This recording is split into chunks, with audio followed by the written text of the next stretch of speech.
I think I'll pretend I've done this before. Oh, I see you, Dale. Hi, sweetie. Hello, everyone. For those of you who don't know me, I'm Catherine's youngest daughter, Adrienne. Thank you so much for coming to share in the celebration of my mother's life.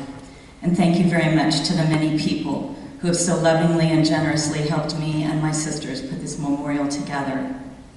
A little history about my mom. She was an only child born to very humble beginnings in Nebraska. Her world was deeply impacted by the Great Depression and World War II. She had aunts and uncles who were travelers and brought excitement, giving her a view into the wider world. She had a wide-eyed fascination for life and set her own course early on. Lucky for me, she met my father, Bill Munson, during college, where she received 2 master's degrees in science. My dad was fun, kind, interesting, and a wonderful man whom she loved. Within a few years, they came to San Francisco and then to Marin. There began a love affair with Marin, and both my mother and father poured their hearts into their newly growing community right here in Terra Linda. I'm sure my mom was born a workhorse, and with her early life experience of the war and economic depression, she knew how to thrive, no matter how parched the soil. Most of you have known my mother through the years and her tremendous efforts to, in a sense, fertilize her community and all those around her. She was always an avid gardener. She would extend herself passionately to create the environment for growth in her garden and in her community.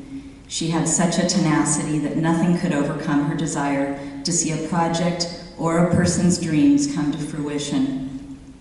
My father's family also came to Marin in those early years, and with my many cousins, aunts, uncles, and grandparents, we often celebrated together as we all grew up. Unfortunately, too, in my early life, my family and our extended family had too many deaths. My father, aunts, uncles, grandparents. Too many losses that we had to live through. But my mother forged forth with strength and determination to pick up the pieces and did her best to move forward and make things okay. Some years later, my mother married her longtime dear friend and business associate, Bud Stimmel. Bud and his sons and extended family created another joyous chapter for my mom and the rest of us. Not surprisingly, my mom adopted the role of matriarch in the family and extended family. She has been the glue keeping us all connected for decades now, hosting our very special Christmas dinner. One of my mom's greatest attributes was that she loved nothing more than to introduce people to each other. So many of us are connected to each other because of her enthusiasm and need for others to share in the wonderful friends and colleagues she had. She definitely was someone who paid it forward. How fortunate many of us were to have enjoyed one of the great parties and social gatherings she loved to host in her beautiful home or elsewhere, as well as the numerous meals at restaurants she so graciously hosted many of us at. My mom was extraordinarily generous in so many ways with her time, money, talents, and support. No matter the trials and tribulations my mom faced, she knew how to be happy in her life, and she was. Her enthusiasm for so many things was infectious and life-giving, such as her love of flowers and passionate exuberance at nature's beauty. She opened my eyes to the diversity of interests she had and shared her love of travel with us 3 kids when we were young. Nothing my mom did was small or pale in its process or outcome, from her flowers and her jewelry to her conversation and convictions. She liked to think big and make a big impact, and I think we'd all agree she achieved her objective. In the short time we have together this afternoon, I cannot amply describe how much so many of you meant to my mom. She truly marveled at you.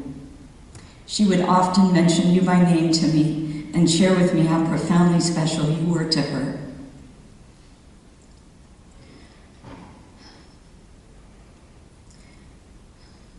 What I enjoyed most with my mom more recently was sitting in her garden with her, taking the occasional walks we did where I would link my arm in hers and marvel at the beauty around us, or going to the movie, holding her hand, and watching her fall asleep the moment the movie started.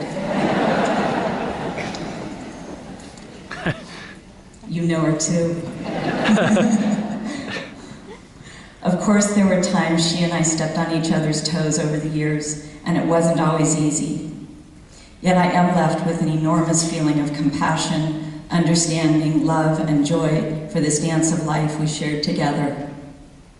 My heart overflows from this profound experience of my mother's death and the extraordinary kindnesses extended by so many of you. I am grateful, and it is befitting of my mother. I thank you all for such a loving send-off to her through these weeks. Mom, I want to express my deep gratitude to you for what you brought to my life. I will always cherish those things that bring me great joy as I remember you. And I know you will visit me and all of us often as we move through our lives and remember you and carry you in us. You have left so much of yourself indelibly imprinted. You will not fade from view. I love you, Mom, and I'm at peace knowing your love for me. The following is from the poet Maya Angelou. And when great souls die, after a period peace blooms, slowly and always irregularly. Spaces fill with a kind of soothing electric vibration. Our senses, restored, never to be the same, whisper to us, they existed, they existed. We can be and be better, for they existed. I miss you, Mom. Thank you so much.